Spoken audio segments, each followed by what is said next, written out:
Dice Company contains fantasy violence, mature themes, and unapologetic bickering. No feelings were hurt in the making of it, but listener discretion is advised. Dice Company will always be free, but it's not free to make. Please consider supporting us on Patreon or Apple Podcasts and get access to our weekly roundtable show Extra Roll. Just follow any of the links in the show notes for this chapter. Welcome one and all to Dice Company, where a group of old friends weave tales of triumph, heroism and despair under the guise of playing Dungeons and Dragons. My name is Tom, and I'll be your DM through the continuing adventures of this band of Dungeoneers who are terrified of dungeons. Band of Dungeoneers who are terrified of dungeons, please introduce yourselves and tell us one fun fact, preferably not involving apricots. I'm Charlie, I play Vander. My fun fact about Vander is, for those who have been listening, Vander's not that emotionally in tune with the world. That started back in childhood because he was very fond of an automaton that looked after him as a baby. And that automaton was called Runcible. Unfortunately for Vander, Runcible was horribly maimed in a terrible sewing accident. And that's done Vander some terrible psychological damage. Obviously lots more happened after that, but that was the start of Vander's journey to the emotionless soul that he is today. So the torture only added to it. He was a damaged individual right from childhood. Yeah, he was quite damaged to start with, yeah. That is a fantastic fact, genuinely. I have no witty retort or snarky comment other than to say Runcible is a name that is going into my list of big names, and I'm going to dole it out to you as some kind of psychological attack. So thank you. I appreciate it. Going to bring a zombie robot called Runcible back. You fucking know it. Vander, jump into the lava. Hello, I am Dave and I am playing Bennie Quez, and I'm also going back to Bennie's childhood in what is 100% a coincidence. Bennie was brought up in an orphanage and does not know who his parents were or are. He also doesn't know when his birthday is, and so he has chosen to celebrate his birthday on the first day of spring every year to celebrate making it through another tough Middleton winter. Okay, what the hell is going on? Why is everyone's fact this week so actually interesting and good? Is this like some kind of agreement you've all made behind the scenes to not be so shit? Wait till you hear all the facts. Yeah, let's not get ahead of ourselves. A fair point. Hey, 2 out of 4's not bad. We are batting 2-0 at the moment. Who is going to ruin it? I'm scribbling away like mad here.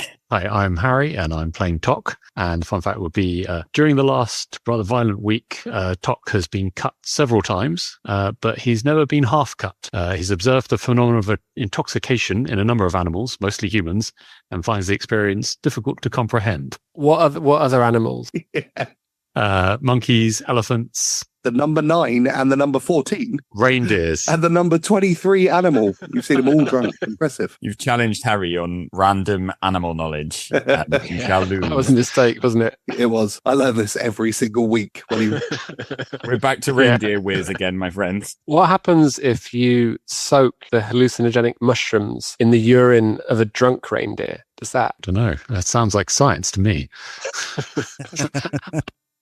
Hello, I'm Alex. I'm playing Augustus, and my fun fact this week is that Augustus spends all week preparing facts from his fascinating and storied history, but because he lives on the wrong side of the veil, separating our life from the intermittently existent void of our D&D universe, I can't hear them, so I've got nothing for you. It's shocking to me the number of times you come up with an interesting fact that is either there's more facts coming or I have no more facts. Well, I mean, that was a pretty good way. It was a pretty well prepared way of saying I haven't prepared anything, in my opinion. It was exceptionally complicated. Yeah, exactly. It's a super meta. Yeah. It's a fact. It's a factless void within another factless void. Well, I think I'd give that 2.5 out of 4 for fun facts there. Well done to those of you who nailed it. That's a record, isn't it? It is. Hey, that puts us on the board. We're contending right now. Okay, without further ado, let's get stuck into this week's chapter of Dice Company.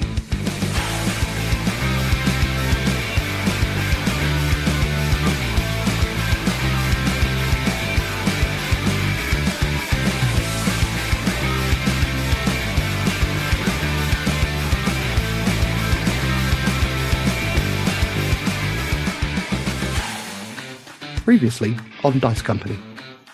You guys slowly entered the cave and were successful in slaying some sturge, a giant spider, and a giant octopus. You returned to Haven for your reward of a short bow from the blind village elder Lorien. The exhausted Augustus retired to bed on the airship, while Vander and Bennie took in some relaxation time in the bathhouse. Tock, you returned to the Whispering Grove to watch the stars and discovered a newspaper, before overhearing some voices just beyond the boundaries of Haven. You followed the sound through the forest and found a large Imperial airship in the clearing, with 36 bounders being led by a masked and hooded man called Morrison. Let's go. Okay. Well, I guess Tock's going to make his way back up the hill to share the news with everyone. With time of the essence, you charge back into Haven. Where are you going first? Is there going to be an alarm? Yeah. So I'll make my way to the bathhouse, open the door, and again say, "Alarm!"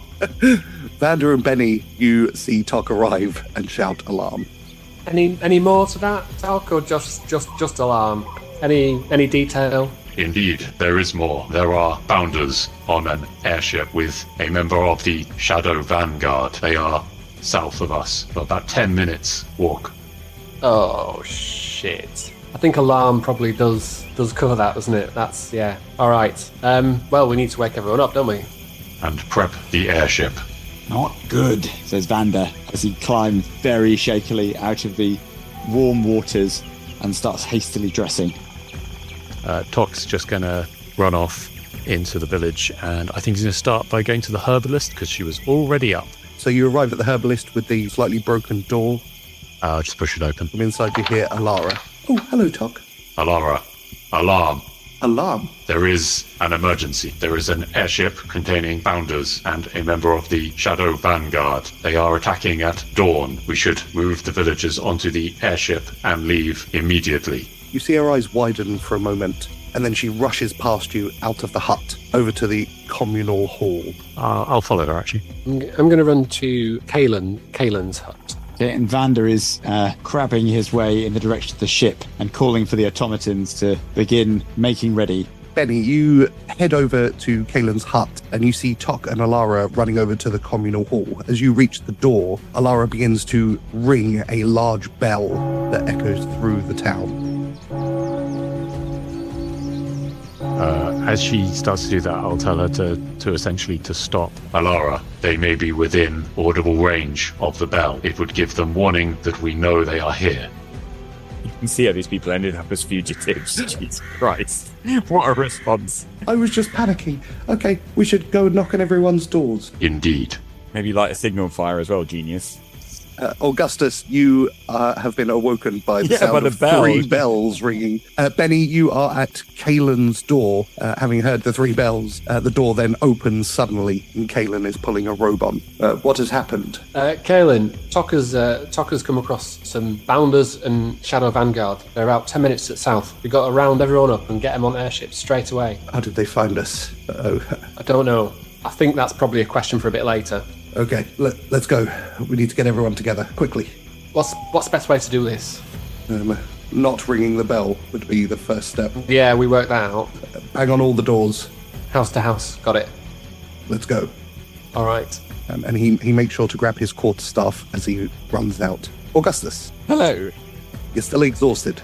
Yes. I guess Augustus will go to the top of the ramp and try to start kind of organising people and kind of getting people to quietly put themselves in sensible spots on the airship. Also saying to the automatons to keep off any lights and keep the noise down, because if we can drift away in the dark, we've got a fair chance of getting away before they follow us. We want to fly quiet. Vander? I'm still preparing the airship, so at the point someone gets on deck, I'll let you know.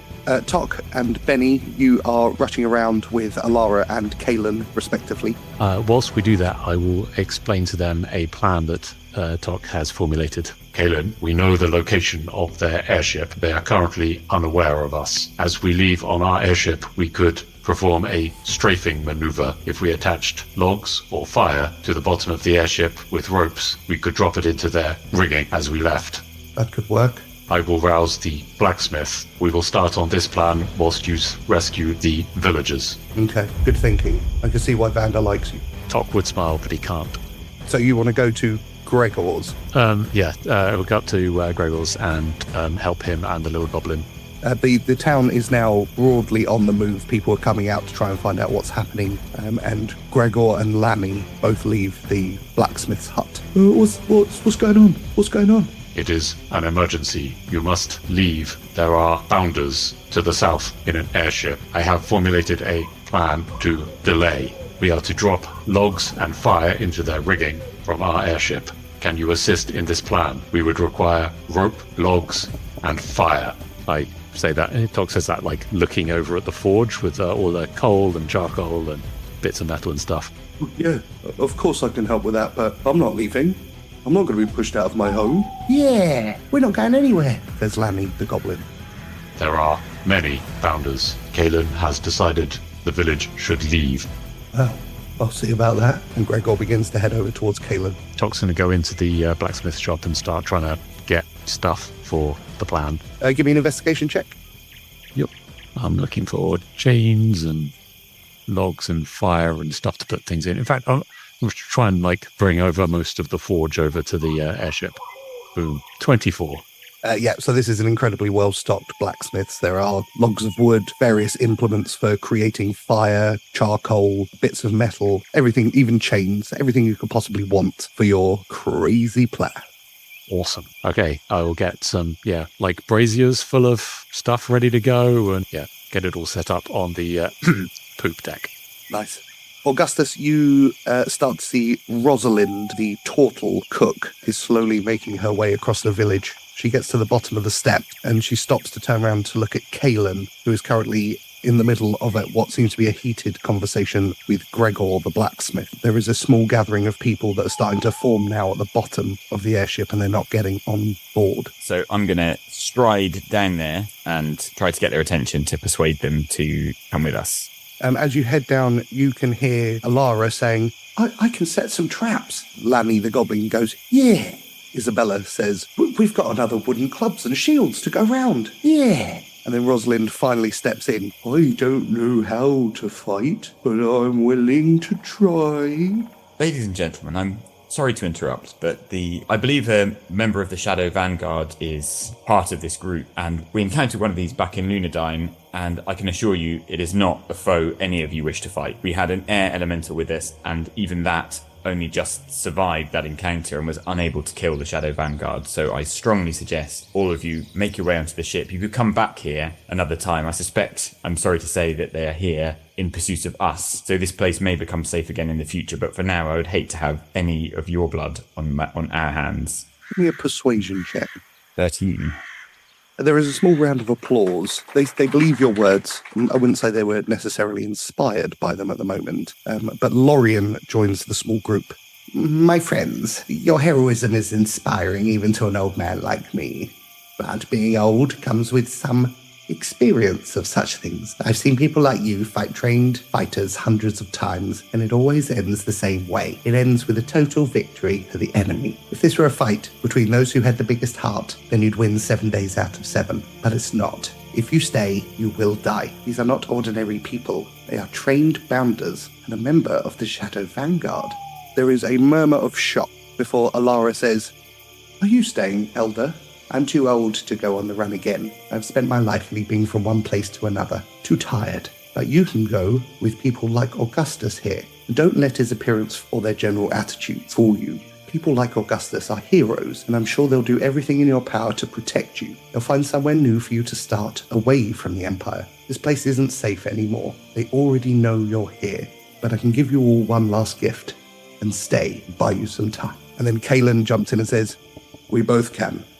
The locals now look like they're about to riot at the idea of the elder and the leader staying behind. Gentlemen, I see very little to gain by you staying behind, heroic though that would be. As you've said, Elder, would certainly result in your death, which I feel is a high price to pay for the few seconds you can buy us, given that the airship will be visible to the enemy. I suggest you save your lives and spend them another day. Oh, come on, Augustus. Roll harder. They both smile at you and effectively disregard what you say. Now, my friends, Augustus will see you onto the ship. Lanny, go start watching and let us know the moment they are on the move. Yeah. And Lanny skitters away into the forest. Bennie, give me a perception check, please. 5. Well, hopefully you'll be awake soon. Can Augusta try and pull Kalen to one side for a second? You pull him aside. Kalen, I come from Denophilia, and from the way you speak, I suspect you may have links to that place too. I'd hate to see you die here when perhaps the power of Denophilia could be remade and the Empire challenged by it. That is a very interesting point of view, Augustus, and one that I respect wholeheartedly. That if Denophilia is to be reborn, it will not be with an old man like myself. It is more important that you, Vander, Tock, and Bennie are all safe. It is up to me to make sure I do everything in my power to make that happen. Okay, Augustus nods gravely and respectfully at him. And if I can offer you one more piece of advice, Augustus. Please do. Is it sartorial? Keep Bennie safe. Augustus looks surprised and somewhat bewildered, but nods, turns away, and starts trying to encourage the villagers, gets the momentum of the villagers going up the ramp before they have any second thoughts. Does Kalen add, or after all, he is the best of you? No, please. I wait for Kalen to say that, and I'm not at all surprised to hear that it doesn't come. Kalen then heads onto the airship in search of Vander. You find Vander at the helm, looking resplendent in full pirate regalia, exotic cheroot in one hand, and rattling off orders to the automatons. Nozzle, man the main brace. Sterling, reef ropes. Plex, the cannon. All aboard. Yes, Vander. Is one of the automatons responsible for your intermittent speech impediment? I'm getting to that. Is that something to do with him removing a mask, or? It certainly is. Kalen approaches you, Vander. My friend, I'm going to buy you some time, but you must promise me you'll do everything you can to help these people. Is Tock nearby here, or? No, Tock is still kind of carrying heavy pieces of lumber and whatnot around. But you can see the 4 automatons, and Lenny is kind of running around in between the legs of the automaton. So Vander turns slowly to face him. And as he does, you realise that his mask is momentarily off, and that a side of his face, which is mutilated, is open to the air. Sorry, it helps to have the breeze on my skin from time to time. Excuse me one moment. And he fits his face mask back in place. I would not hide away your disfigurements, Vander. Who's hiding? As he takes another toke on his exotic cheroot. It's a pleasure to be out in the open occasionally. And the cheroot helps your pain, I presume? It does, my friend. I take it you'll be assisting us in our journey. I'll be assisting for the beginning of the journey, but I'm going to stay behind to help buy you some extra time. Vander turns more seriously in his direction. You're staying behind? I am. Some additional information would be appreciated. Vander, you used to be someone who wouldn't let the innocent suffer at the hands of others, someone who stood for something. I believe you're still that man, somewhere deep inside this broken shell. But you have found yourself, whether through luck or judgment, in the company of some truly exceptional people. It has become clear to me that your safety and survival is paramount. Whatever you see, old friend, be sure it is not the man you have before you now. I am really not a man at all. I'm broken. He takes another toke on his cheroot. Broken is a state of mind, Vander. You have allowed yourself to wallow in the self-pity for too long, I fear, but I see the truth. I see inside your eye. You're still in there, old friend. Vander cackles, gesturing to himself. You're right, a state of mind.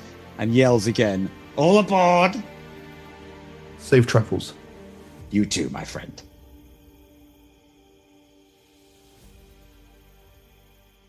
People from Haven are now boarding the airship, being guided by Augustus while Vander orders the automatons around to set the mainsail, hoist in the winch, take out the port side, starboard. Pick out the papers and the trash. And all other nautical terms that are important at times like this. Do we know how much time we've got? It says they said they would attack at dawn. It was 4 a.m. when Tock ran up the hill. Yeah, so it's already about 5:15, so at best you've got about 45 minutes. Okay. Few last things. Does Alara, if Tock go to the herbalist Alara and ask her if she has anything that can start fires? Herbalist, like any alchemy stuff, or we want fire arrows, so like pitch, anything like that would be good. I don't know if the smithy may well have that in it. She could offer you like bags of dried herbs that you could set fire to, that she uses for incense burning and things like that. I don't know. Sounds quite marginal, doesn't it? Let's give them to Augustus for fire arrows, maybe. We've always got some oil on us from the lanterns, don't we? So we can use that to try and set more fires. I might try and ask her if, since we're leaving, I'll help her like carry any supplies. Also, did the cook get a bunch of food? So the town have been basically emptying the town of as many resources as they can get to bring on board. So lots of dried meats, old cheeses, kind of homemade bread, herbs and spices. We haven't really investigated yet, but what's the settlement pit? The settlement pit it's a place where people who have problems go to settle their scores by fist fighting. Wow, this town has a Thunderdome. We just didn't even notice until we left. Feel really gutted that we didn't do anything with the Thunderdome. You wanted to attach logs to the bottom of the ship? Oh, yeah, and get the blacksmith to help, I guess. Yeah, so we want to be able to release them onto their ship. Cool. Give me a... Smith's, tinker's tools? Yeah, do that at advantage, because you're being helped by Gregor. And I'm guiding that. 14. You attach the wood. Bennie. I was just going to say, I will ask Kaelin. Just wanted to check, Kaelin, is there anything essential that we need to take with us that we might have overlooked? No, I think the people of the town are bringing everything aboard that is necessary. I hear you've decided to be a twat and stick around? I did. I figured the more time that we could buy you, the better. And if I may say, I'm sorry that you and I did not get to know each other better, Mr. Bennie Quez. And he offers you his hand. Shake it, but as I do, I say, there's no bards on ship, Kaelin. No one's going to write any songs. Why don't you just not get yourself killed and come with us? I'm old. It is time for the young to inherit the world. See if they can do a better job. Well, I've got my doubts, but we'll see what we can do. All right. Well, best of luck. Try and get yourself killed as painlessly as possible. Who knows, I may survive. Well, that'd be nice, wouldn't it? It would. There's some handy caves just at north that have recently been de-squidded. I can recommend them as a safe haven. When I survive, I shall take shelter there for the time being. Sounds good. All right, well, best of luck. One last thing, Bennie. Keep an eye on Vander, will you? Oh, I always keep 2 eyes on Vander, Kaelin. Don't worry about that. Yes, he'd never admit it, but he needs people, just like we all do. Yeah, you're right. He would never admit it. No. Stay strong. Fight well. Yeah, you too. Was there anything else anyone wanted to do before departure? Let's go over the plan with villagers, anybody who's going to help us. Most are aboard the airship now. I think we need to hurry them on, any that are left. And also anyone with bows who's half sensible needs to be on deck, and everyone else needs to be below and keeping out of the way. In terms of what we're planning on doing for the party, I'm assuming Benny's going to man the projectile weapon at the front. Tock's happy to cut some of the ropes to drop the stuff on there.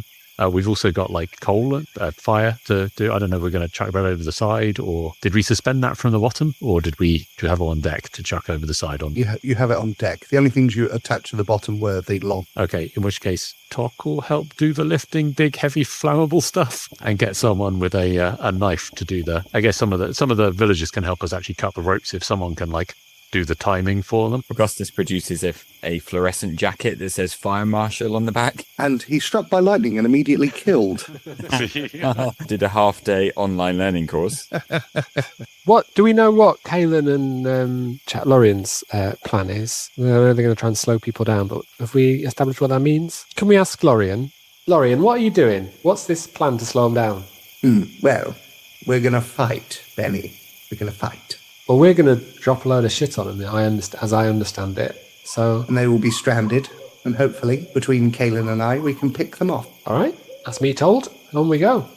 Are they near the ship? Then Tock will ask them what should we do with the villagers, or maybe not. I don't know. He's not really. You can ask if you want. I'll ask Bennie what we're going to do with the villagers.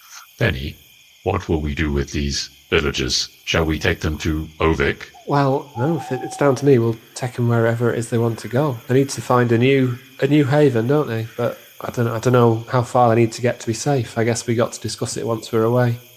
You look up, Vander's now leaning on the helm with a rather sardonic grin on his face. Oh, here we are again, Bennie. Yeah, Vander's going to have minimal input on this decision, actually, I think. I tip my hat. They are missing their leader and elder. They do not seem sensible. Someone will have to step up, won't they? They'll work it out. Did someone say leader? A handsome man enters. His name is Augustus Zeno, and he comes from generations of people who boss other people around based purely on genetic inheritance.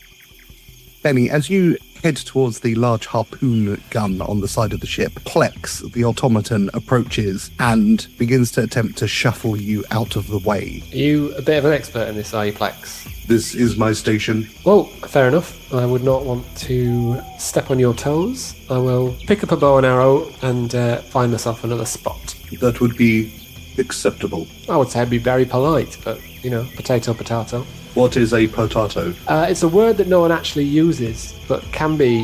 Never mind. I get enough of this with Tock. Augustus, you, along with Kaelin and Lorien, help the final few people, including the incredibly slow-moving Rosalind, aboard the ship. She seems reluctant to leave any pots or pans or wooden bowls or spoons behind. We'd hate them to get our spoons. I've got her pegged for the new leader. As she reaches the top of the ramp, you all see Lanny bursting from the tree line. They're coming! Vander begins ordering the automatons to get underway and shouts to Tock. Is the payload secure? The payload is secure, but Vander's already turning the helm. Yeah. I do not like that Kaelin is staying. Vander looks interestedly at Tock You have feelings, Tock? as he then hauls on the helm to bring the ship around. Yes, as we discussed when we first met. Strong feelings for Kaelin? If he stays, he may die, Vander. That is very much his choice, my friend. Tock will just sort of stand on the poop deck, staring motionlessly, back at the village. And Augustus will be sort of ready to chuck a rope down because it feels like Vander's quick exit plan is going to leave at least a few stragglers on the ground. So at least we'll give an exit strategy to, what was the guy who just burst out the trees? Maybe he might... Lanny might need to grab a rope. So Lanny actually sprints up the rampway as it's being pulled in, but he stops when he looks back and he sees Gregor standing on the ground alongside Kaelin and Lorien. The Goliath smiles at the goblin, who looks at the airship for a moment, and you see a kind of sigh, and then he leaps from the ship back onto the ground to go join his friend. Kaelin yells, "You need to leave, now!" Vander tips his pirate hat as he turns in the direction of the Bounders ship. Sorry, we're going to get some height here. We're going to try, we probably don't want to be in range of them. I don't know what the Shadow Vanguard can do, but if he magically sets our underpants on fire, we'll probably regret being not a bit higher. How is that where you go with what they can do to you? That is objectively the worst thing a person can do to you. Noted. So, having given your commands, the fully loaded airship slowly begins to take off. Back on the ground, you see Gregor wielding an enormous sword with Lanny behind him, armed with a sling. Kaelin grips his quarterstaff in one hand and rubs it through the palm of his other, and a bright blue flame ignites the whole weapon as he positions himself defensively. Lorien moves towards the trees, and even with the sound of the ship, you hear him whistle, and Cheap the bird flies up into the air and begins to circle overhead. Bounders come charging through the forest. The first few are felled by a number of Lorien's arrows, while those fortunate enough to make it through are destroyed by the spinning quarterstaff attack of Kaelin or the bludgeoning fury of Gregor. Even Lanny is able to take a few down. And then you see marching calmly into the clearing is the masked figure of Morrison. He looks up, raises a hand instinctively towards your airship, which judders and stalls in midair. Bring him down, Legolas. Vander shouts to the automatons to add power to the, as far as they pull out all the sails, maximum thrust. Yes, Vander. Let's fire everything we've got at this guy. Let's throw all those spoons and pots and pans at him. Vander will also shout to Plex, bring him down. Okay, let's have some attack rolls. We name our harpoons, by the way. When we fired that one, that harpoon was called the Fuck Off or Find Out. What did you roll? 15. The huge harpoon ripples out of the ship, flying at full speed directly towards Morrison. Just before impact, you see him raise his other hand, and the harpoon splinters and shatters and splits around him, landing inertly onto the ground. He does not break his concentration, and the ship continues to judder. What else you got? Well, it strikes me he's now engaged with the harpoon. I mean, that is... You know what? If you want to do sneak attack, do it. Yay! That's a 9. Your arrow flies way over his head. Tock will launch a firebolt at him, but only rolls a 3, so that's a 10. You guys suck! Not even distracting him. I'm slightly concerned about a forest fire. That's going to go so wide.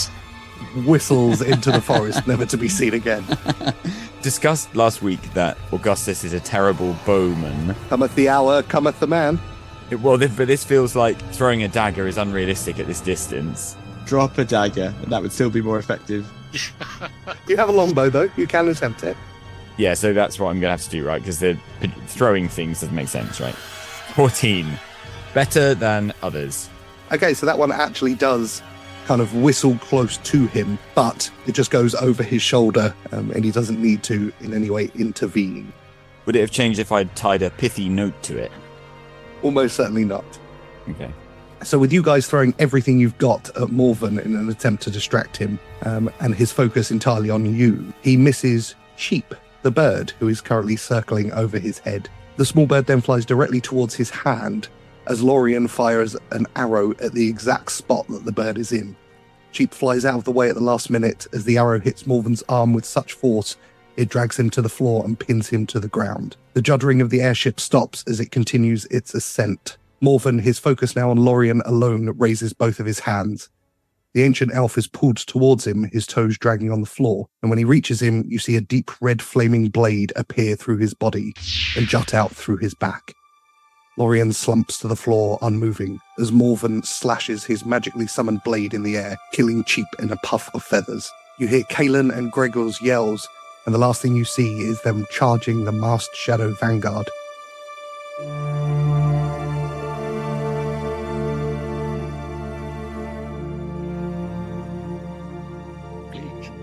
It is seriously bleak. Great storytelling, though. Love that, DM. The end. And you all lived happily ever after. Quite possibly Caleb as well, and Gregor as well. Nah, Kale will be fine. I felt sadder about Cheap. Out of sight, out of mind. You've forgotten him already. What was his name? Was it Kevin? What's up with Kevin? So it doesn't take you guys long to appear over the clearing that has the large Imperial airship in it. You would like to attempt to disable the ship by dropping logs, fire, and everything else on it. 4 chains that need to be loosed in order to let the logs fall. So we'll start with them. Each of you pick one of your 6 characteristics and just do a check based on that, and we'll use that. I'll take a 21 dexterity check. I will take a 22 intelligence check. Feels like cheating to burn a ship using charisma, so I'm going to use strength. I could if I wanted to.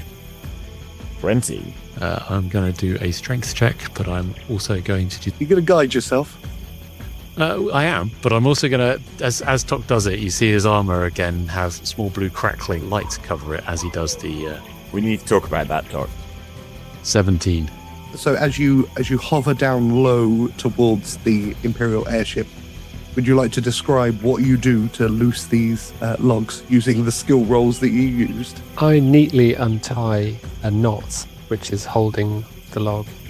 It's double knots, it's quite tricky, but fortunately I'm extremely dexterous, and so I can unloop it and allow it to fall. Tock was actually leaving one of the ropes to someone else. He's actually lifted up a giant brazier full of lit coals, and he has dumped the whole thing, cauldron and all, onto their airship. The cauldron of fire hits the deck, and you can see the embers starting to flash and as fire begins to grow on the ship itself. Well, Augustus still feels this is somewhat unsporting, so as he looses his bowl of fire, he says, "Oh, pardon me." He very politely drops a bowl of fire onto a ship. Exactly. He kind of says it in the tone of someone who's accidentally knocked over some soup onto a member of the waiting staff. Vander, how did you use your intelligence? Vander nods at Nozzle, who speeds over to the rail and in a kind of karate chop motion just slices the rope with one of his hands. So with 4 logs and multiple bits of fire being tipped over the side by yourself, your automatons and various villagers, the Imperial airship takes an absolute pasting. You see the main stick. Mast. Mast, thank you. Fucking hell. I know you said you didn't know anything about boats. The main mast collapses in, and you can see fire beginning to spread over the whole thing. Obviously, only Vander is the naval expert here. Vander, you can tell that this ship is not going to be taking off anytime soon. Chaps, their main stick is damaged. The flappy things won't be able to do what they do anymore. The steering wheel thingy won't work. Wheels on the bus will not go round and round. Motherfuckers. The best part about this is how little I know about anything about boats.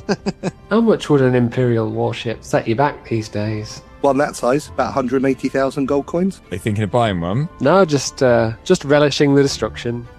I suppose on the negative side, it may just have been added to our balance sheet. There may be a bureaucrat somewhere back in the Empire who's Counting.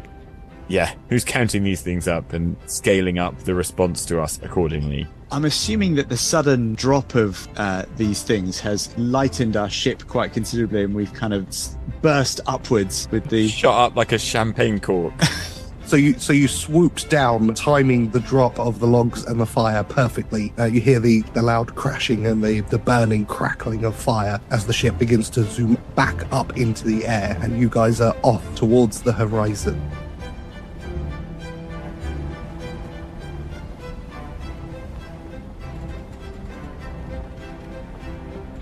So with you guys on the airship heading southeast-ish, what would you like to do? I'm going to do, if this is allowed, I'm going to do a check. I want to know, can I discern the uniforms of the bounders I saw on the ground? My reasoning is, I'm wondering if I can see if they're different from the uniforms of the bounders in the city that we came from. You can give me a retroactive perception or investigation check. I will do perception for 18. So the uniforms of the bounders were different to the ones saw in Lunadyne. I beckon the group together at the helm. Tock's already at the poop deck, still staring back at the village as it recedes into the distance. Oh, that's quite sad. Were they wearing the same uniforms that your automaton minder used to put on your toy soldiers as a child?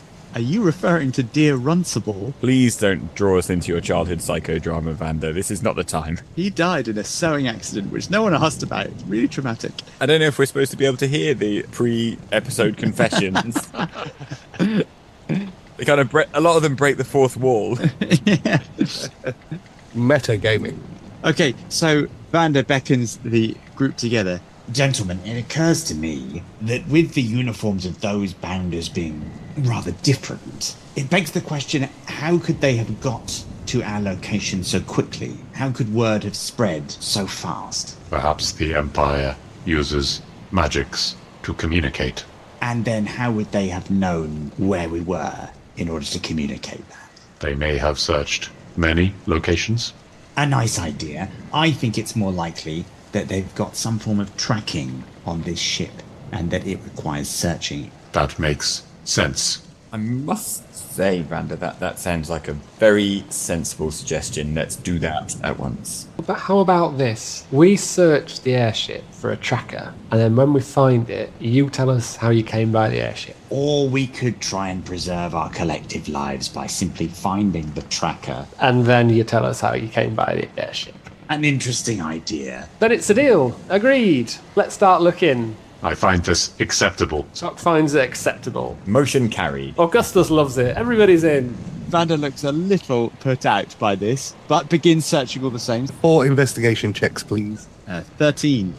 24. Tock's going to guide himself again. 23. 14. So you guys begin a thorough search of the airship. It's a little bit difficult because of all of the villagers you have kind of getting in the way. And after about half an hour of going through absolutely every box and every drawer, every corner of the ship, you're unable to find anything that could potentially be a tracking device until Bennie has the idea that perhaps the tracking device is not on board the ship, but is on a person. And having gathered all the people up one by one, you begin to search them. I've had an horrible idea, lads. Yes, Bennie. It's up your butt. Lenny. The little dog runs up and begins to, jump up and down near your leg. I'd like to investigate Lenny. You'd like to. Don't want to. 19. I do not think that the dog is an informant. I don't think he's an informant. It is a dog. He's not scheming against us. He's a dog. The dog doesn't have any tracking on it. It appears to just be a dog. Good boy, Lenny. Never doubted you. Never doubted you, Lenny. Good boy. Good boy. Who's a good boy? Is there any kind of other check, though? Is there any other way they could be tracking us by magic or something? Can I take that doll out for investigation? But hang on, we're not finished. We are not finished with this dog. And a 19 investigation on the dog revealed that it was a dog. There isn't like another check. A dog / massive tracking beacon. I mean, it is going beep, beep, but don't worry about that. Dogs do that all the time. It's got intermittent flashing of red lights on either wing. Dom's hatred of dogs has been betrayed in his lack of knowledge. Dogs don't beep, Dom. Tock is going to investigate himself. In fact, Tock has a shield and spear that are... So that's what the spear does. It's a tracking device. He's been trying to poke people with a massive No wonder that wasn't working for us. It's a giant antenna. Can Tock investigate them, see if there's any magical link on the spear and the shield? Yep, give me an investigation check. He will, of course, guide himself.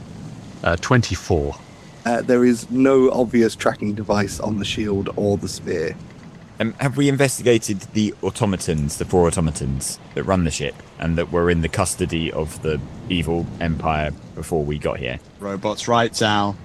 Robots' rights. Tock will volunteer to do a inspection of them. On the subject of robots' rights, Augustus is an aristocrat, so he barely believes in human rights, let alone robot rights. But he does get sad, just like you and me. Exactly. Okay, Tock, give me an investigation check. He's deserving of your pity, he just doesn't care about your opinion. 14 on... So which one is that for? That one's for Nozzle. Yep, nozzle is clear. All marks if you remember all 4 names. Come on. I was going to say, I'm pretty sure I've written them down somewhere. Okay, and then for Plex, that is a 25 for Plex. Plex is fine. Otis and Sterling left. Otis is a 21. Also clear. Finally, Sterling. Sterling is a 27. As you begin to investigate Sterling, you remove the face plate, and just behind the crystal that you reattached, you see a very small green crystal that has no place being in that location. It appears to be flashing with a very faint light. I will remove the crystal and bring it to the attention of the Hang others on. and say... Yeah. Don't chuck... Wait, hold, Tock. Let's not just chuck this overboard. I've got an order for Otis. Yes, Vander. Jump off, Otis, you prick. Eat this and throw yourself off the ship. So, I'm going to explain how a Chinese lantern might look if constructed and set him to making one. Yes, Vander. Tock, can you give me Can you use your tools to try and remove the crystal, please? Guide myself again on this, but I almost certainly don't need to. That is a 27. Been rolling pretty well. Yeah, very good. The greenish crystal does not come off easily, and you realise that it's attached with a series of very fine, almost like artery, but made of kind of black fungus. Very carefully, you remove each one at a time, and you are able to take the green crystal out. At the exact moment you do so, the automaton collapses to the floor. I will pocket the crystal and check on the status of the automaton. As you look in at the various crystals and funguses that power the automaton, you can see that by removing the green crystal has caused an overload that has completely fried the inside of... What was his name? How dare you, sir? It was Sterling. Sterling. Yeah, you notice it's fried Sterling's internal gears, and he is now just a collection of scrap metal on the floor. Vander. Vander is there. He's appeared as if like a wraith at your side and is looking down at the stricken Sterling. I am afraid Sterling is beyond my ability to repair. Vander appears like he's experiencing a number of emotions at once. Tock will see if he can recover the memorandum crystal that contains Sterling's memories. So this will contain basically his personality, and say, We may be able to save Sterling if we can acquire a new body. The body is spent. Yes, the cranial mechanisms have been destroyed. Replacement parts would be required. Vander pauses and then produces a small whistle and does the... And the other automatons assemble and bear Sterling with great solemnity below. Chuck him off the side. Tock will give Vander the memorandum crystal. I need a tools check to make sure that you can remove the memorandum crystal, please. Okay. Oh, God, you're going to mash his brain. Oh, my God. So that's a 13. As you try and remove it, you see a singular hairline fracture appear in the memorandum crystal. Your years of working with automatons tells you that it is gone, broken beyond repair. I won't force it. I'll leave it where it is. I'll just shut it. I'll just stitch it all up and say someone else did it. Nozzle has appeared with a rough replica of a lantern as instructed. I walk over to Tock and I say, Tock, Vander's pretty upset, I think. And this might not be time to mention it, but Monkey wouldn't be upset if his robot broke. Was obsessed with the League. I love it. Absolutely obsessed with it, getting as high as he can. And the same with everyone. That is correct, Bennie. Most monkeys do not possess an automaton. But if they did, I'm saying, if they did. Anyway, it doesn't matter. Not for now. Another time. Ponder on it. Tock will look over at Vander and say, I am considering. and just go quiet for a bit. Vander holds out his hand for the tracker.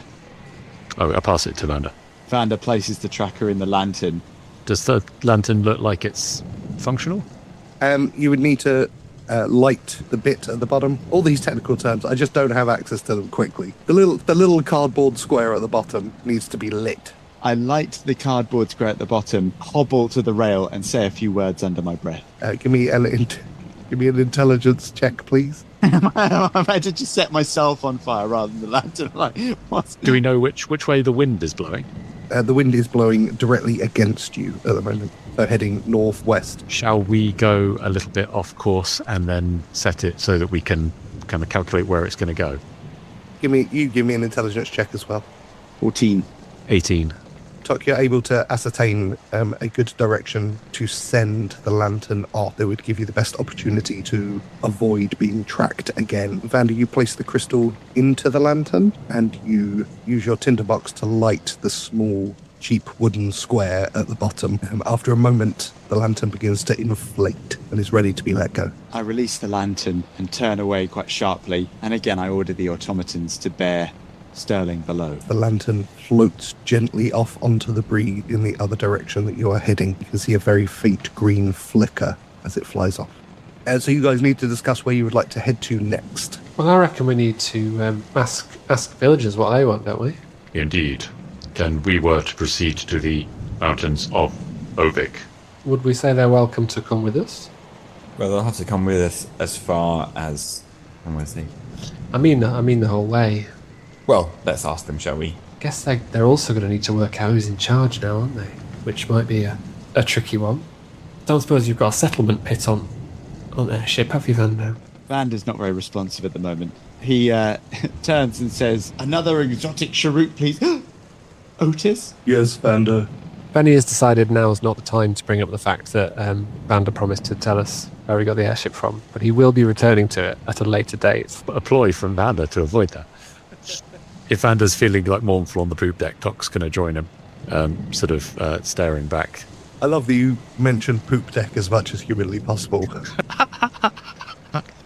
I still don't know what bit of a ship that is. It's the bit at the back that the steering wheel's on. No steering wheel. I've run out of ship knowledge. It's not just me. I think back and steering wheel were both wrong. Bennie, give me a perception check, please. 15. As you watch the villagers of Haven aboard the ship, you notice that a lot of them are approaching Alara. And that one of them's flashing green. Plot twist. Yeah, it looks like they're defaulting to Alara, so maybe we should ask her what she thinks. Alara, could you come over here a sec, please? Of course. And she finishes her conversation with Rosalind and Isabella and heads over in your direction. Thank you. We escaped. I'm sorry about your automaton, Vander. Vander nods. well, we're sorry about your chieftain and your elder and your blacksmith and your goblin, but I guess we've all got to think about next steps, haven't we? Have you been having any discussions about that?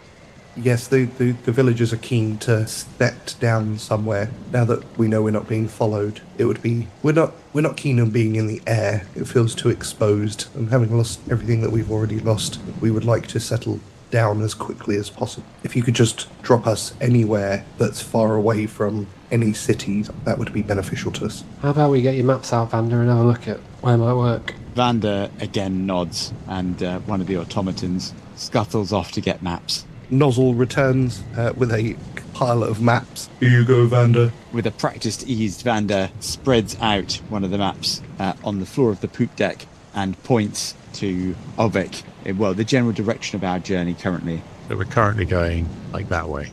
Are we still in the mountain? You're obviously not reckoning on the trade winds. Yeah. So at the moment you're like there-ish.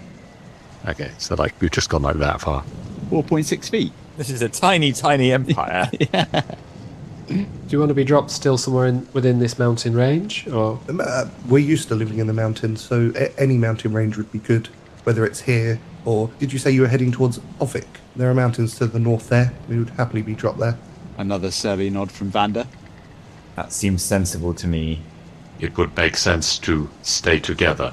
We will stay together for a while, but it's not comfortable having this many people on an airship this size, and I'm sure you don't want us weighing you down for too long. Are the mountains in Ovik all part of the empire still? They are, but they're not really like big inhabited places. The empire, it would take a lot of work to kind of make them habitable and useful for living purposes, so the empire broadly leaves them Right, alone. so we're thinking we're going to a less heavily empire-controlled area. Vander here tells me that we've just destroyed an airship which is worth about 180,000 gold. So it seems to me that that's the kind of thing the Empire gets a teeny bit upset about. I would say there's every chance they search these mountains with a fine-tooth comb to find anyone who might be hiding out in them. I reckon your best bet is to come with us to mountains north of Ovik, and if you still want to separate there, that might be the place to do it. I would estimate it would take between a week and 10 days to reach the mountains of Ovik. Lucky we've got so much calamari. We have enough food and supplies for that long. And Augustus is a real chivalrous gent, so I'm sure he'll give up his cabin for some of you.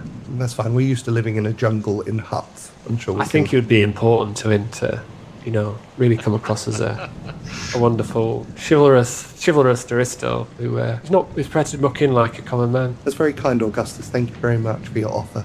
You're very welcome, my dear, and no doubt my kindness will have unexpected consequences for several people. Augustus heads to the rail, lights up a cigarette, shakes his head in disbelief, Bennie's outrageous behaviour. Okay, so you're going to head towards the mountains to the north of Ovik. Tock will bring out his puzzle box and try and put it into a configuration to input the question. Give me an intelligence check, please. 21. Tock, you take your puzzle box and begin to move the sides and the various designs and patterns. Has Tock got an alethiometer here? Are you doing this in private, by the way? No, he'll do it on the poop deck. Of course, everything takes place on the poop deck at all times, which is now my fucking sleeping quarters as well. Thank you, Brennan Pissyfingers.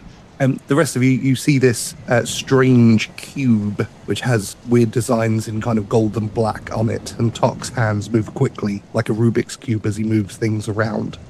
There are a couple of clicks, and then you hear a automaton-like voice say, "You are looking for a location." That is correct. In the Moonshadow Mountains, a safe location that contains food, place to secure and hide an airship, possibly defenses. There is a pause. "The mountain of God Sankir, the celestial sentinel. It is to the north of Sleetholme. Safety can be found there." Ah, Sleetholme, a name I know well. Tock's going to ignore Vander there, and he's going to lean in and quietly say to the puzzle box, trying to be sneaky this time, and he'll say, "Tick, can you hear me?" Stealth check. So I rolled a natural 1. Does he scream it? That'll be a 3. Well, Tock's idea of whispering is maybe not, It's louder than his alarm call. Yeah. And everyone hears it. It's so loud that Lenny the dog begins jumping up and down by his leg, and then stops for a moment and then just pees on his leg.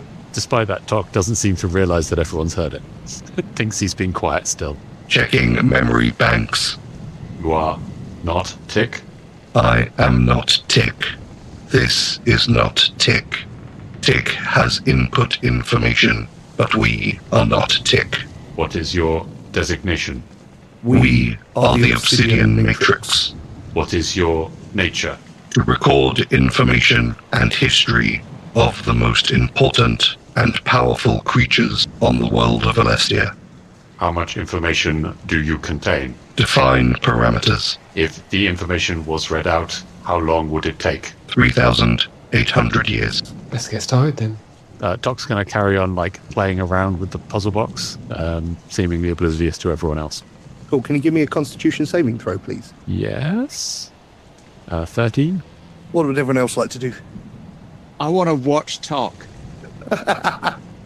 You can watch Tock, of course. Is there anything in particular you want to watch him for? Or I don't know, cardiac arrest? I'm going to listen to him whispering from 100 meters away. It's a small airship. Sound carries very easily. Vander, why did you pause for effect earlier? What effect were you pausing for? Well, I do happen to know the area, you see. I have an old friend there. She goes by the name Gearhead. I'm not sure if you'll like her. Bit of a psychopath, you know. Oh, fuck me. Not as even-minded as me, but she might be able to help us. She certainly can hide an airship. She might have some jobs for us as well. What sort of jobs, Vander? Oh, this and that. So we're going to go and visit a person that you think is hard work. I would say so. I'm a positive delight in comparison to Gearhead, I'm afraid. Not very fair-minded, not very even character, if you know what I mean. Yes, I think we're getting more and more experience of that by the day. When you say this and that in your characteristically detailed and specific way, could you perhaps tell us what the advantage to us might be of doing any of these jobs? I would imagine there's a fair bit of coin on offer. The sorts of jobs that Gearhead likes to select will generally be of the extraordinarily dangerous, very lucrative variety. This Gearhead, the name, is it a builder or an automaton? By species, I think you mean, she is a no. A builder. Yes, I see, yes, a builder in your terms. One other thing that may endear her to us is she's no fan of the Empire, so her jobs are likely to be right up her alley. She may be an ally. She may be an ally, but even more than that, she is quite an excellent builder, though I say so myself. Someone capable of putting together broken things. Maybe not Sterling, and Vander pauses there, but maybe your friend Tick, who knows? I find this course of action acceptable. We'll take that as a vote of confidence from Tock, then. Vander turns fairly amiably to Augustus and Bennie. Well, I guess if we're headed in that direction anyway, this all makes sense. To be honest, now that the adrenaline's worn off, feeling a bit gutted about what happened at Haven. So yeah, if we land with someone who's a nightmare and the Empire turns up, at least it won't feel so bad, will it? Well, there's an encouraging thought. Genuinely worried about Benny's mental health. The welfare check for Ben. It's been a really sad episode. Augustus slumps below to look through Vander's stores to see if there's a massive banner that says intervention on it. He's interrupted as Vander enters his place of abode. I'm sorry, Augustus, I need the rooms. A military funeral to prepare for. Augustus just shrugs. I'm still exhausted from having been winged against a wall by a giant squid. Can Augustus please get some sleep? These people are really irritating. Vander nods understandably. Slap damage. Tock will got to Bennie and say, Bennie, I also miss Lorian and Kaelin and Gregor. They died for us. Yeah, me too, Tock. Sterling as well. I suppose so. Never really been in a place where, people were nice and looked out for each other. I liked it. It's pretty good. I was thinking about staying. It was pleasant. It was pleasant, wasn't it? Well, yeah. I suppose try and focus on that, eh? And Rosalind approaches with a wooden bowl. I'll say, as she does, Tock's going to say, Kalen may have survived. He was Rojan. Do I know what that means? You've heard legends of the Rojan, but they're more myth than reality. Well, let's hope some of them stories were true. If they were, he might well get out, mightn't he? That is possible. The feats of the Rojan are legendary. And we're legends, though, isn't it? A lot of it's made up. Tick would not have made up the stories. That's how you know about them, is it? Tick. Indeed. It is now how I know of most things. Suppose we'll take reassurance from that. How's your work on Tick going, anyway? I have done what work I can in this place. The airship moves. Too much to do fine work. I fear I may damage critical components. I'm glad that Vander isn't in earshot of your pulling surgery. Yeah, I'm absolutely fine to do it with a socket wrench up here. With one eye shut on Yes, only a madman would do automatons. surgery up here. Bennie, Rosalind hands you a wooden bowl full of piping hot stew. Here you go, enjoy. Thanks, Rosalind. No worries. She heads off to hand it to others as well. She knows how to cheer people up, that Rosalind. I tuck into my stew. Maybe give some of the best bits to Lenny as well. He gratefully eats it. I feel a bit bad about accusing Lenny of being Trust this dog.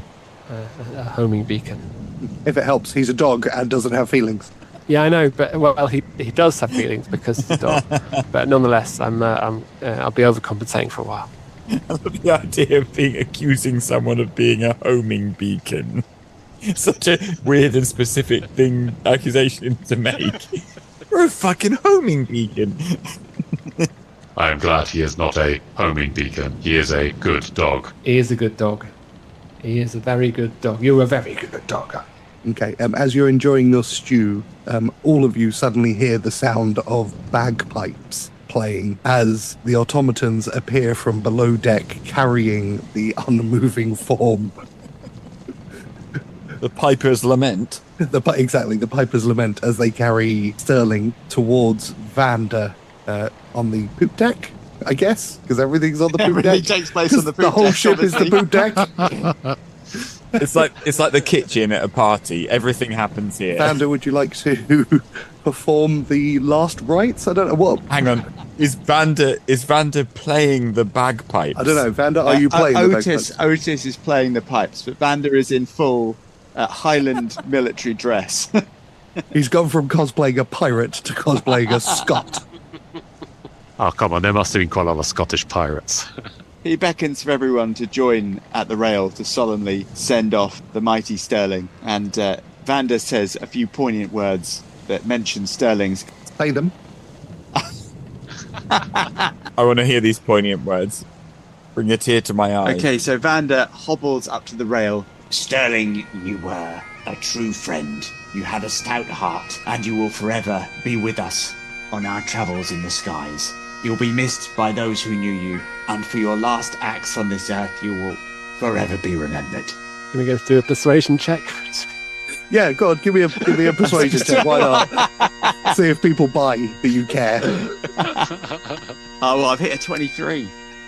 So all of you believe the words that he's saying, and he does genuinely seem upset at the death of the automaton. An impressive facsimile of care. Is there a bubbling psychopathic rage directed towards the butcher who brought this about? Barber surgeon. Most of the automatons appear to have accepted it, but Otis is certainly looking at Tock with a certain amount of. Nozzle is looking at Bennie, still obviously irked by having Bennie try to steal his spot. I was extremely polite to Nozzle. He's just looking at you. I believe it was Plex, by the way. Oh, Plex. Sorry, Plex. Yeah. Actually, as after Vander says the words, Tock will ask him, What was Sterling's function, his purpose? He was a friend. Automaton friend. Yeah, and with that, then the funeral concludes. And the automatons lift Sterling up and lob him off the side of the boat. Beautiful moment. He disappears gracefully into the mists of the clouds, or is it just a fine day and we just watch him scud into the hillside? He just falls down and then just disappears from view until you see a kind of like Wile E. Coyote small puff of sand as he hits the floor. But, Vander, I thought you said he would be with us on our voyage forever. Are you au fait with the term spiritual? I believe it may have something to do with the gods. Yes. I have learnt of them recently. He is with us in spirit, Tock. Tock will just look at you for a bit, obviously confused, but... Maybe a question for your stargazing hours. The stars do not answer such questions, Vander. Tock's going to take out his puzzle box and go off to a corner and whisper quietly to it. Oh God, we're about to get screaming at his box in the corner again. Does anyone have anything else to do on this long and solemn day? Oh, many things. A little bit later, Tock's going to go back to his quarters, his little deck, and he's going to get the supplies we got from the smithy, the blacksmith's hut. So basically, like some fuel, whatever, and try and basically he's going to set up a small blacksmith operation in that quarters, taking good care, like put a pipe out the window and stuff like that. I think there was a small window in that room, making doubly sure to like insulate everything from the woodwork of the ship. Get his smith's tools set up so he can do some work. With time, he's able to build that, no problems. You are 1 day away from a long rest, so you have this coming night, and then the one after that, you basically have 2 days, which will count as a long rest for you guys. I guess Bennie will like hang out with the people of Haven for a bit and see how they're feeling and chat with them and stuff. Bennie, you begin approaching the people of Haven, and Isabella pulls you aside. Ooh, that was a hell of a day. Hell of a day. Yeah, you can say that again. I just want to let you know that we're so grateful for what you've done for us. You guys were fantastic. I can't believe Kaelin and Lorian stayed behind. Thank you. Thank you so much. Well, don't know what else anyone would have done in that situation, but yeah, you're welcome, I suppose. I think a lot of people would have left. You didn't have to help us. You didn't have to invite us aboard your ship. Well, the Empire were after us, so we kind of brought them to your door. Wouldn't have been the best to just leave and leave you to deal with them. So I think it's the least we could have done was to take you with us. How's everyone doing anyway? Oh, they're a bit shaken up, but we're a resilient people, and everyone is doing their best. I think everyone's just trying to get through the next few days. Alaris says we're going to the Moon Shadow Mountains. Have you been there? Not me, no. Tock knows a lot about them. If you want to know more, he'd be the person to ask. Oh, we thought Tock might be upset after, killing his fellow automaton.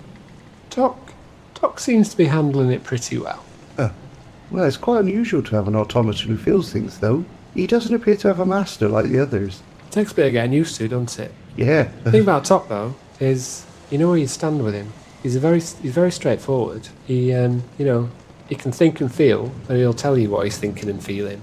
And you know where you are. He's all right. I like Tock. Just don't ever use any metaphors, and you'll get along just fine. Noted. She gently strokes you on the arm as she laughs. How well do you know Vander? Not known him for very long, but I feel like I've started to get the hang of him. Well, Kaelin was a big fan of his, always speaking very highly of him.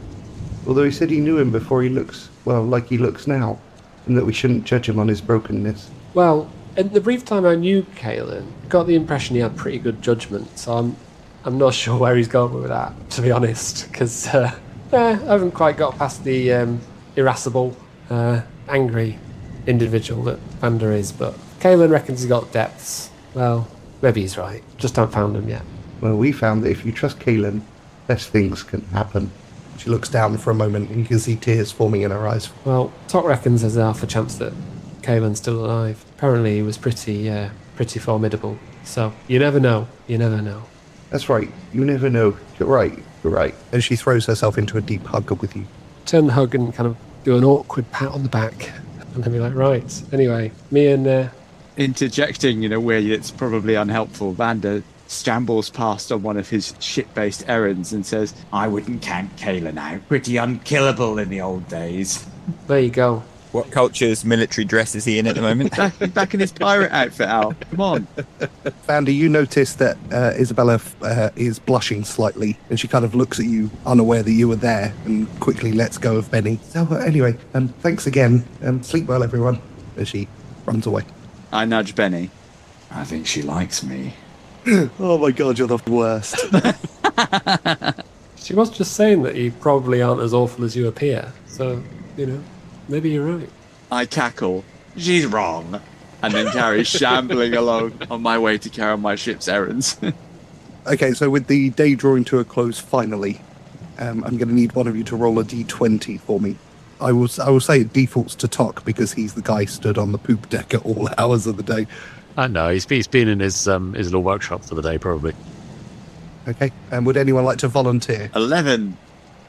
The evening passes without, and you all get a good night's sleep. And we are now entering a long rest phase. You guys can regain any. Nice. Finally. The journey to the mountains to the north of Ovik will take roughly 5 days beyond the 2-day long rest. Is there anything that anyone particularly wants to achieve within that time frame? We will roll the 5 days worth to see if anything attacks you during that period as you travel. Tock would like to start constructing the thing that he said that I mentioned he was going to make. So I'll put in some days into that, I guess. So put out like the normal mundane form of it first, and then try and add the rest later. I guess, Bennie would like to get to the end of Sea Beast Take Deliver. Oh, and Tock will also rearrange his infusions over a small amount of time to produce some more acid. So he'll try he'll pilfer more small vessels that can contain acid from the galley. Because he's not a stealthy chap, Vander, you certainly notice him a few times, kind of taking empty vessels. He's now taken 4 little glass vials whilst we've just been on this trip. In fact, I think 6 in total are missing. Anything that's relatively small sized and could be taped shut kind of thing. Okay, one of the occasions where I see him do that, I say, Riley, We'll put that on the tab, shall we? I'm afraid, Vander, I do not understand this tab that we should put it on. I'll let you know when you need to understand. I find that acceptable. And Tock will also continue his morning ritual of putting water into that little box that he carries. Could we, in turn, roll a d20? So we'll go Vander first, then Bennie, then Tock, then Augustus. Okay, so a 19. So you have 2 days rest for your long rest, and then the third day passes without incident. Bennie? 8. Second day passes without incident. Tock? 15. Also passes without incident. Augustus? 4. Also passes without incident. One thing I forgot to mention, Tock, you have your newspaper. Oh, well, the one that I picked up from the... yes, I forgot to share it with everyone. He definitely would share it with everyone. No one's interested. So, Tock, you unfurl the newspaper in front of everyone while you're all stood on the poop deck. It's another Radiant City Gazette article with the headline, Pissy Fingers Gang unleashes chaos. Lawlessness and mayhem grips Lunadyne. Would you like to read? I mean, I'll read it to them if no one else wants me to or wants to. The city of Lunadyne trembles in the clutches of the notorious gang of criminals known as Pissy Fingers Gang. This brazen group, led by the cunning Brennan Finnick, has left a trail of destruction and lawlessness in its wake. Prepare to be shocked as we delve into the nefarious deeds of this ragtag band of miscreants whose reign of chaos threatens the very fabric of our beloved empire. According to eyewitness accounts and official reports, the Pissy Fingers Gang's rampage began at the heart of the empire as they targeted and murdered 3 bounders, but they didn't stop there. Next on their list was the renowned Nimbus Foundry, where they orchestrated a series of heinous acts and callously targeted the heart of the empire's industrial prowess. But the depths of their depravity do not end there, dear readers. Oh no, the Pissy Fingers Gang, it is alleged, has taken to corrupting the innocent minds of children, moulding them into a mischievous army of pint-sized troublemakers. These impressionable youngsters, under the wicked guidance of Brennan Finnick, have become the foot soldiers of chaos, spreading mayhem throughout our once peaceful streets, normally pursued by an octogenarian of unknown name.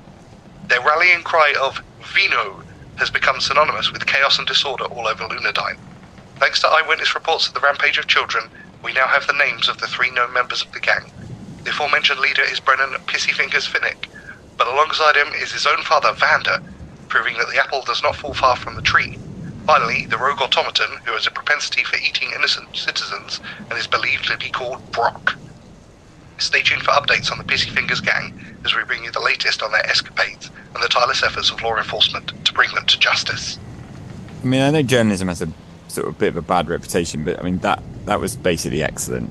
There is Augustus just commenting on the quality of the journalism. I mean, it was just dead on balls accurate, you know?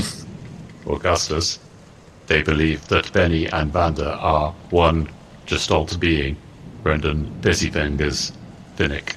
That is not accurate, Augustus. Is that the only bit you've got a problem with, Tock? Oh, come on, pissy fingers. Shut it, Pissy Fingers Senior. Vander cackles. I'm not fond of this journalist. I'm not fond of them at all. Is there a name for the article? Vander says with interest. There is no name on the article. A shame. It appears the children have not remained within the sanctuary we provided. Yes, that is rather depressing. Although it does, on the plus side, it does at least sound like they're running amok. I wonder who gave them that idea. After 5 days of travel, you guys find a spot in the in the mountains to the north of Ovik, which looks far enough away from civilization to be a good spot to drop the villagers off. Okay, Vander guides the ship down. You land and the villagers begin to gather their supplies. Can I do an investigation check if there's something around here? But we're doing an investigation check to make sure they haven't nicked anything for a minute there. 16. There doesn't appear to be anything dangerous or untoward in the area. We might as well stay here for an amount of time to help them get set up. I mean, we're not in a super hurry, are we? Like a day. Yeah, so you guys settle down and you notice that there's quick movement to build huts and shelters, which you guys assist in as they unload their various items off the ship. Elara points out to you that she's left you guys with a few days extra ration, which should help you through, and they all thank you individually for your help. Isabella approaches Bennie and gives him another big hug and a kiss on the cheek. I hope I see you again. Yeah, right, yeah, good. Right, yeah, no, that'd be, yeah, right, good. I guess we're gonna be off. Right, alright, well, all best. We will be within a day's travel up here, Bennie. We can return. Yeah, that's what Tock said, right? Okay, cheerio then. Cheerio. She smiles. Augustus smiles broadly at this scene. As you are preparing to leave, you notice that Rosalind is still on the ship. I was wondering if you needed a new cook. Vander considers that. We can certainly keep you on staff. Welcome to the crew. I'm sure Bennie will gladly offer my cabin. Why do you want to stop aboard, Rosalind? Well, I've never really been on an adventure before, and you guys seem to be constantly on adventures, and you need to be well fed. With the loss of your robot, I thought you might need some help from a turtle. I could become the most well-travelled turtle of all time. A noble goal. I find this proposal acceptable. Well, yeah, I mean, you're best cook I've ever come across, so I'd be more than glad to have you on board. If Plex is in earshot of that, gonna have a very strong opinion about that. I turn. Try not to take it to heart, Plex. He doesn't know what he's saying. Yes, Plex. I apologise. That wasn't intended as a slight to you. Your cooking is also wonderful. Perhaps a little too attuned to Vander's tastes, in that you tend to puree everything, which is obviously a wonderful technique and not one I want to denigrate at all, but it's quite specific to Vander, quite specific to him. Bennie, if I may, Plex is slightly bemused that you're trying to muscle in on his gunnery, and he isn't annoyed at your, shall we say, distasteful comments about his cooking, but rather your distasteful comments about his dead friend's cooking. Sterling was the cook. I did think that the other one was the cook, and then I got confused by what Vander said. I am the gunner. And there was a girl talking to me earlier, and I've just everything's up in the air. I'm sorry, Plex. Plex looks at you and doesn't say anything further. His face is completely impassive because he's a robot. I think we're friends now. I think everything's okay. Bennie, he does not possess sentience. he does not have feelings. Yet. Vander doesn't respond to that one directly. Just a horrible smile lacking in teeth. You guys say your farewells, and with Rosalind still aboard, you set sail the extra day, taking you towards Grodsankia, the Celestial Sentinel, the largest mountain in the Moon Shadow mountain range. Our ship does not possess a name. Well, as the rightful owner of the ship, presumably Vander named it many moons ago and has simply neglected to tell us what the name is. Of course I did. You didn't see the name on your way aboard? Didn't spot it, no. How strange. The other airships had the name painted on the side. This airship does not have a name painted on the side. I don't know if you observed much of our doings, but we're not particularly orthodox as crews go. I have not observed any other crews to infer such a conclusion. Well, the second you do, Tock, you'll see that here aboard, insert name, we are quite different to other folk. Not really answered the question. Vander has not named the ship. Shall we name it now? Yeah? You got any ideas? I have a list of suggestions from historic airships.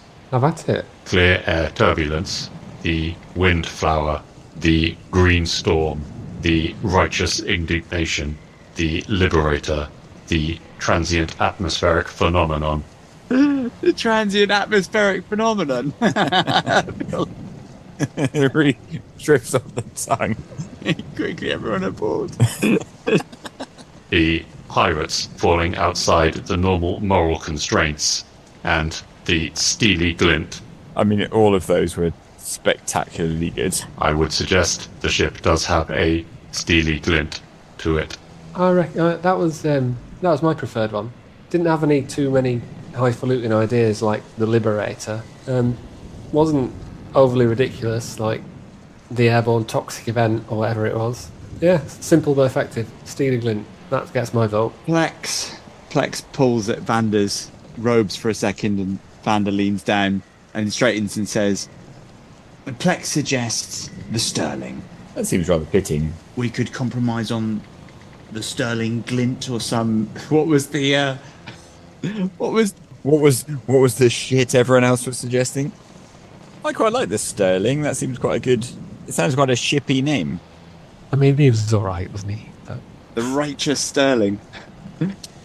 Yeah, but we can make a mythology around him now he's gone. I mean, no one likes people who are alive. Yeah, go on. And Sterling's there. Sterling's fine by me. Do you hear that, Flex? I agreed with your proposition. Flex just looks at you. Bubbling cauldron of hateful soup. Is that the name of the ship then? The Sterling?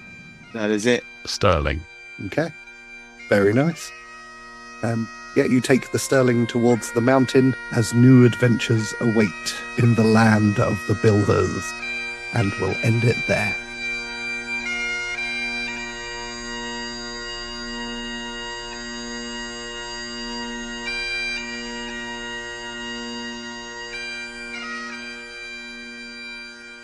You've been listening to Dice Company's Small Embers, starring Dave Windust as Bennie Quez, Alex Morrison as Augustus Zeno, Charlie Blackadder as Vander Finnick, and Harry King as Tock, with Tom Patrick as your Dungeon Master.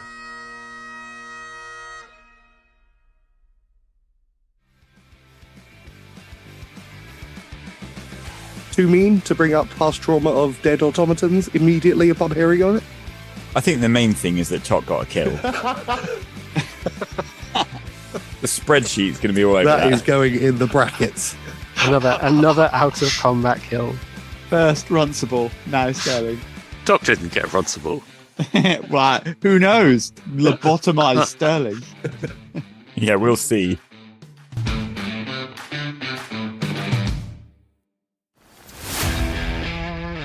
Thanks for listening. Please consider supporting Dice Company on Patreon, where for the price of a cup of coffee you get access to a whole other show, Extra Roll, as well as an ad-free listening experience. The Dice Company Discord server, along with our socials, can be found on our Linktree in the show notes. If you enjoyed this chapter, please like and subscribe, and don't forget to recommend us to your friends. If you didn't like it, recommend us to your enemies. And we'll see you next time on Dice Company.